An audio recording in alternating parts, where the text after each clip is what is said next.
বড় না ছাড়া একটা করে আছে ভিডিওতে থাকতে পারি। ঠিক আছে।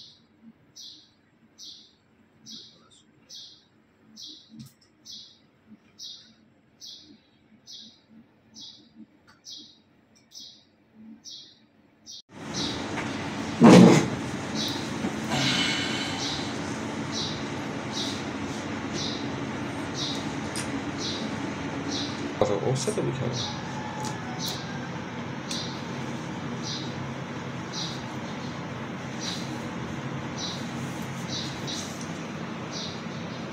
আপনাদের কদিন যাওয়া ছিল ওখানে? আমরা 16 তারিখে গিয়েছিলাম, তো আমরা 21 তারিখে প্যানগামতে গিয়েছিলাম। তো আমরা স্পটগুলো ঘুরবো এরকমই কিছু প্ল্যান ছিল, তো সেই মতোই আমরা ঘুরছিলাম। ওটা যেহেতু আমাদের ওই স্পটটা আমাদের হোটেলের খুব কাছে ছিল, তো ভেবেছিলাম যে আমরা ওই স্পটটা লাস্ট যাব। তো সেই মুহূর্তে যাওয়ার কিছুক্ষণ আগে জাস্ট আমাদের কাছে খবর এসছে যে আমরা ওই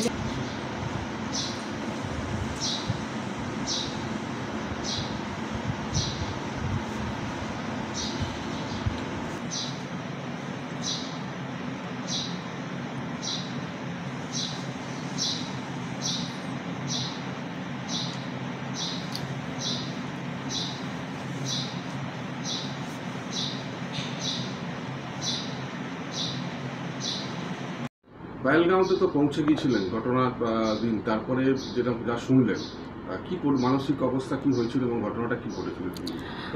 আমরা যখন শুনি ব্যাপারটা তো জাস্ট বিশ্বাস করতে পারছিলাম না যে এটা সত্যিই ঘটেছে। তারপর ড্রাইভার যিনি ছিলেন উনি আমাদের নিউজ দেখালেন যে সত্যি এই ঘটনা ঘটেছে।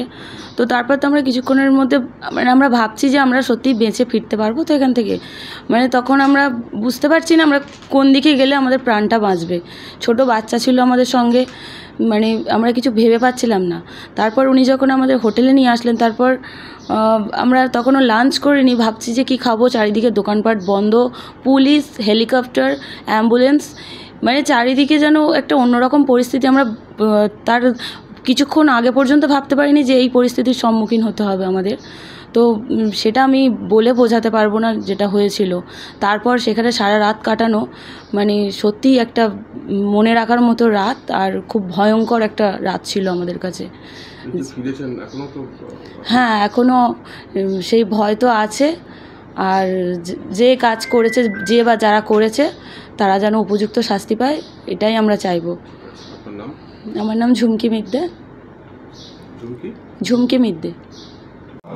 দাদা, যেদিন ঘটনাটা ঘটে জঙ্গি হামলা, পর্যটকদের উপর নির্বিচারে গুলি চালানো, আপনারাও তো পরিবার নিয়ে গেছিলেন, কি অবস্থা কি বলেন? আমরা 21 তারিখে রাত্রে ঢুকেছি, ঘটনাটা 22 তারিখে ঘটেছে। আর 22 তারিখে আমাদের ওখানে সাইট সিন ছিল, ABC যে স্পট আছে আরু ভ্যালি, চন্দনারি, বেতাব ভ্যালি, ওটা করে আমাদের লাস্ট ডেস্টিনেশন ওটাই ছিল, মিনি সুইজারল্যান্ড। সেখানে যাবার পথে হঠাৎ করে একদম 1 কিলোমিটার রেডিয়েশন, মানে কাছাকাছি চলে এসেছি। আমাদের হোটেলটাও ছিল ওর 1-1.5 কিলোমিটার রেডিয়েশনে। হোটেল ক্রস করছি, তখন আমাদেরকে বলল, ড্রাইভার বলল, आप लोग वहाँ मत जाइए, वहाँ कुछ ঘটনা ঘটা है। তো আমরা প্রথমে বললাম যে এরকম হয়তো আমাদেরকে ইচ্ছে করে বলছে, বিশ্বাস করছিলাম না, যেহেতু আমাদের সাথে আরও ফ্যামিলি ছিল, ঘুরতে এসেছে। এবার তিনি আবার হাত চেপে বললো, আপ মাত যাইয়ে, ऐसा कुछ अटैक हुआ है। হ্যাঁ, তো তখন আমরা একটু ঘাবড়েই মতো গিয়েছিলাম, আমাদের সাথে আরও সবাই ছিল।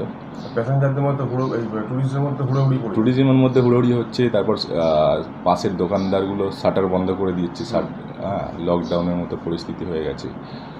আর হুড়োহুড়ি, আর আমরা তো প্রায় কাছাকাছি চলেই গিয়েছিলাম, ঘোড়াওয়ালাগুলো দৌড়দৌড়ি লাগিয়ে দিয়েছে। তো সেগুলো দেখে আমাদেরকে আবার রিটার্ন করলাম আমরা হোটেলে। ওর 1-1.5 কিলোমিটার রেডিয়েশনে আমার হোটেল ছিল, সেখানে আমাদের ঢুকিয়ে দিল। আমাদের লাঞ্চও হয়নি তখন।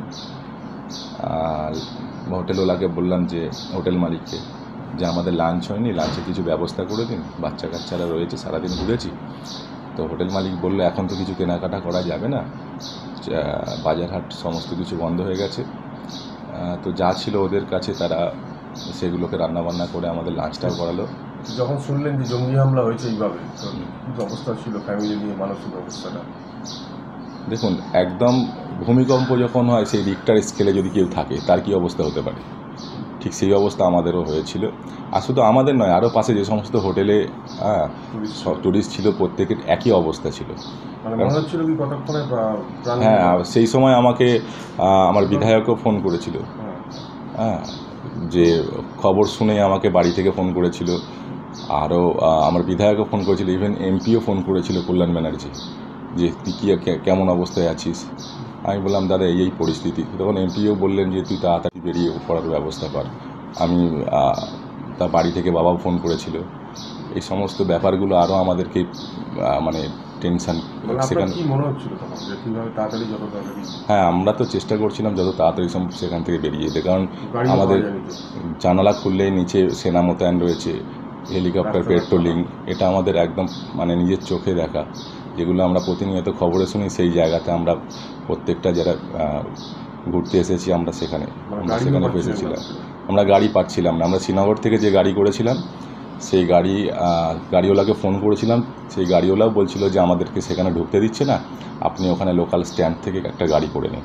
লোকাল স্ট্যান্ড থেকে আমরা গাড়ি করার জন্য অনেক চেষ্টা করেছি, লোকাল স্ট্যান্ড থেকে সেই রাত্রে কোনো গাড়ি পাইনি।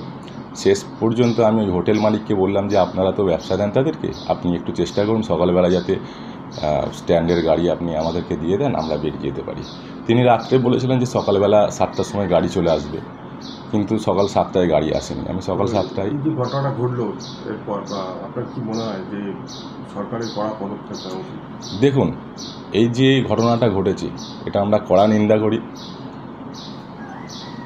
জঙ্গিদের বিরুদ্ধে কড়া শাস্তির দাবি করছি, কারণ